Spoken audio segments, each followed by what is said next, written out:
Muito boa tarde, queridos alunos. Como prometido, cá estou de volta. Eu sou o professor Ernesto Panela, o vosso professor da disciplina de Geografia. Como havia prometido que esta semana nós íamos trazer mais um tema contagiante da Geografia de Moçambique.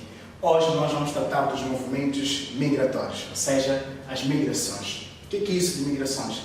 As migrações é nada mais nada menos que o deslocamento de indivíduos de um ponto para outro, ou seja, de um lugar para o outro lugar. Então, os movimentos migratórios, ou seja, as migrações, portanto, elas influenciam na distribuição irregular, digamos, de uma determinada população, na estrutura ativa de uma determinada população, no rejuvenescimento ou envelhecimento de uma determinada população. Então, podemos dizer que os movimentos migratórios, portanto, são a terceira causa suscetível, digamos assim, de produzir efeitos numa determinada população, ou seja, de produzir efeitos nos movimentos populacionais. Nós estávamos a dizer na semana passada que a natalidade e a mortalidade, são variáveis que modificam, digamos assim, a composição de uma determinada população, o efetivo de uma determinada população. Então, as migrações, elas também, tanto influenciam na composição e na estrutura ou efetivo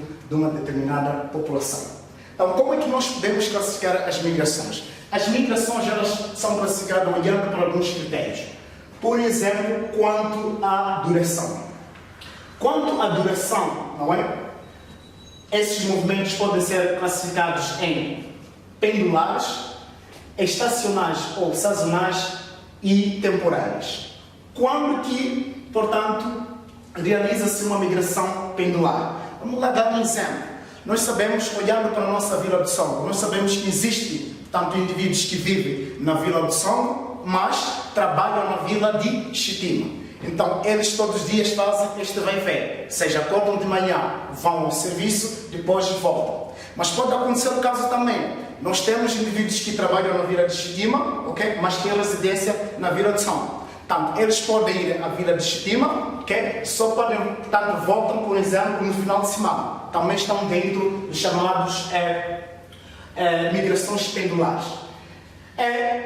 Estacionais ou sazonais temporários, isso tem a ver, por exemplo, com indivíduos que, ou seja, numa determinada época, os indivíduos migram para um determinado lugar, quer por forças naturais ou por livre e espontânea vontade. Quando falamos de livre e espontânea vontade, estamos a olhar, por exemplo, um indivíduo ir passar férias num determinado lugar. Mas podemos dar exemplo de indivíduos que, durante a época seca, realizam ou migram para as margens de um determinado rio para praticar, digamos assim, a agricultura, e na época chuvosa voltam para as zonas mais seguras. Então, nós dizemos que são migrações sazonais, temporárias ou estacionárias. As migrações quanto a distâncias, elas podem ser internas ou internacionais, ou seja, podem ser internas e internacionais. As migrações internas, por sua vez, essas migrações internas, elas podem ser, digamos assim, inter ou intraprovincial. Elas podem ser inter ou intra-regionais. Quando é que nós dissemos que, portanto, é uma migração interprovincial? Interprovincial, quando o indivíduo, por exemplo, desloca-se de uma província para a outra província. Intraprovincial, quando o indivíduo desloca-se dentro da própria província ou da mesma província. Migrações interregional, quando o indivíduo desloca-se de uma região para outra região. Neste caso, olhamos para a região num contexto tanto mais administrativo, não num contexto do conceito geográfico. Não é? Estamos a olhar para Moçambique, nós podemos dizer tanto a região norte, centro e sul. Portanto, este é um contexto administrativo. Então, se um indivíduo, por exemplo, sai da região sul, ou seja, sai de Tete e vai para Maputo, também está-se a deslocar de uma província para outra, mas também de uma região para outra. Neste caso, seria a região centro para o sul. Então, dissemos que é uma migração interregional. Interregionais, é quando o indivíduo se desloca dentro da mesma região. Ou seja, o indivíduo que vive na província de Tete desloca-se para a província de Manica ou desloca-se para a província de Sofala. Então, está dentro de uma região. Neste caso, repito, é uma região administrativa, não do conceito geográfico. E essas migrações internas, por sua vez, olhando para o fluxo ou a direção ao qual são praticadas, elas podem ser do tipo êxodo rural ou êxodo urbano. Quando que é êxodo rural? Êxodo rural quando as pessoas deslocam-se, portanto, do campo para a cidade. É êxodo urbano quando as pessoas deslocam-se da cidade para o campo.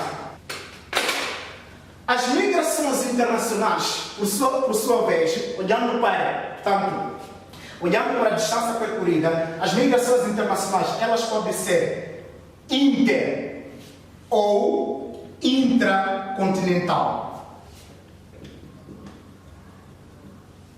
Não é? Sabemos que é intercontinental quando os indivíduos, portanto, saem de um continente para outro continente. Vamos lá dar um exemplo concreto. Imagine que o vosso professor, o professor Panela, sai de Moçambique, portanto, vai para o Brasil. Ok? Primeira coisa, é uma migração internacional. Mas ele sai do continente africano para o continente americano. Então, é uma migração internacional, mas intercontinental. Porque eu estou a sair de Moçambique, que está no continente africano, vou para o Brasil, que está no continente americano. E, no caso da intercontinental, quando implica a travessia do oceano, ela ganha um novo nome que se chama transoceânica.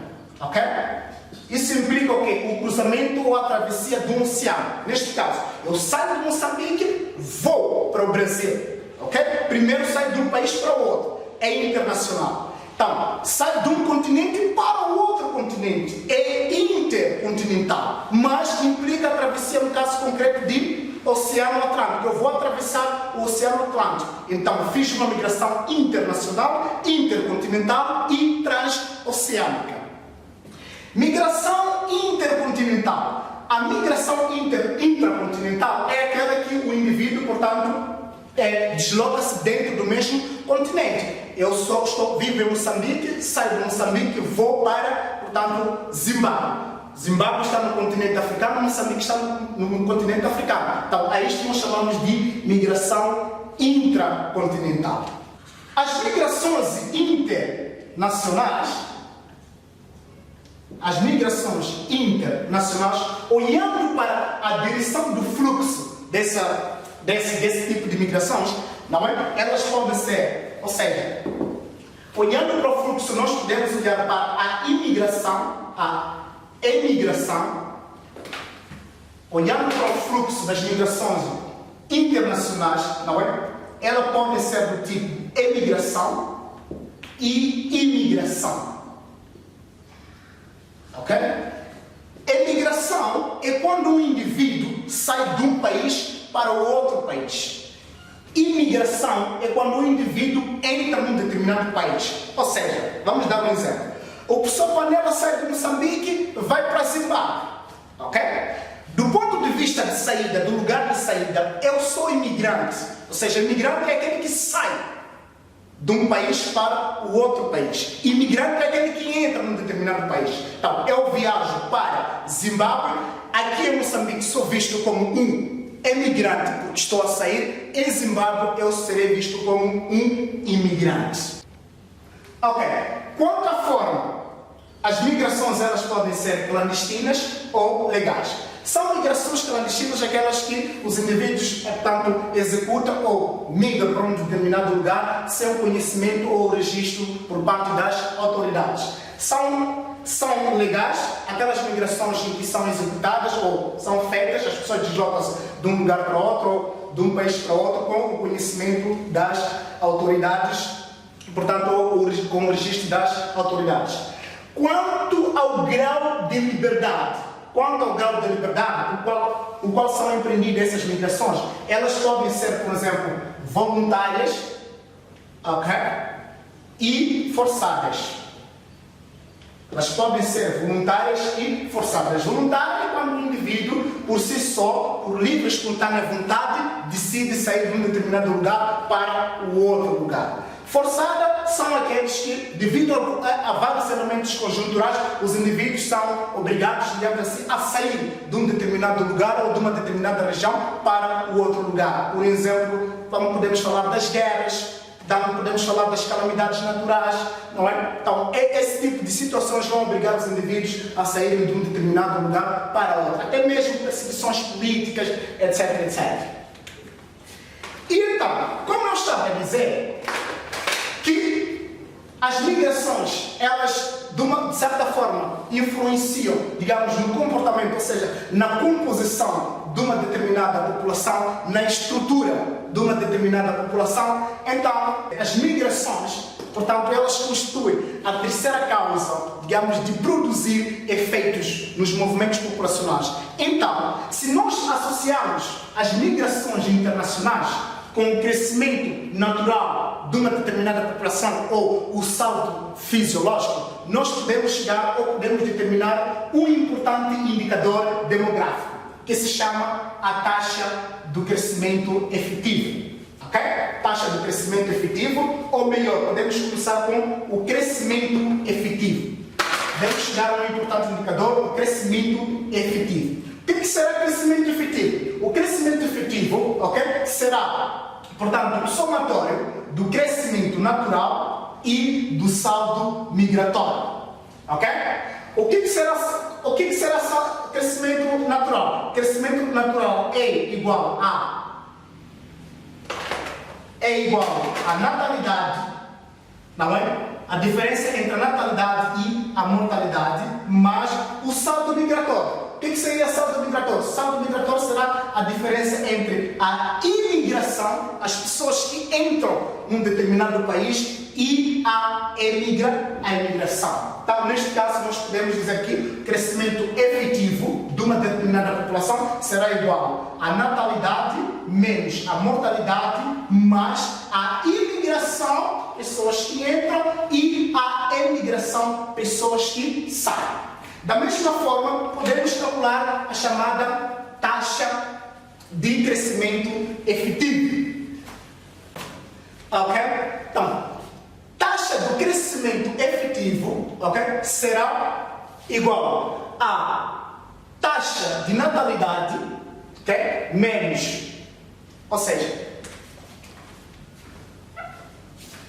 taxa de crescimento efetivo será igual à natalidade menos a mortalidade, ok, mais a imigração menos a emigração sobre a população total vezes 100%. Então, nós teremos aqui a taxa do crescimento efetivo. Então, nós associamos as migrações internacionais e o crescimento natural de uma determinada população ou o saldo fisiológico e chegamos a um importante indicador que é o crescimento efetivo. O crescimento efetivo é igual a taxa de natalidade mais o saldo migratório. Taxa de natalidade implica a diferença entre, ou seja, é igual à diferença, ou seja, taxa de crescimento natural é a diferença entre a natalidade e a mortalidade.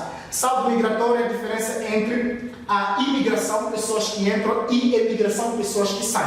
Então, o crescimento efetivo será igual a natalidade menos mortalidade mais imigração, pessoas que entraram, menos a emigração, pessoas que saíram. A taxa de crescimento efetivo será igual a natalidade menos a mortalidade mais a imigração menos a emigração sobre a população total vezes 100. Então, nós chegamos a este importante indicador demográfico. No caso concreto, esta matéria será o objeto, digamos assim, da nossa avaliação da ACP para os alunos da 10ª classe. Espero que tenham compreendido sobre os movimentos migratórios. Qualquer dúvida, não hesite de nos contactar. Podem contactar a mim ou ao professor Tima Sansão. Então, até lá, bons estudos, cuide de si e cuide da sua família. Até a próxima. E não esqueçam, na próxima semana nós iremos falar dos movimentos migratórios. Iremos falar das causas e consequências das migrações. Até lá, cuide de si e cuide da sua família. Muito obrigado.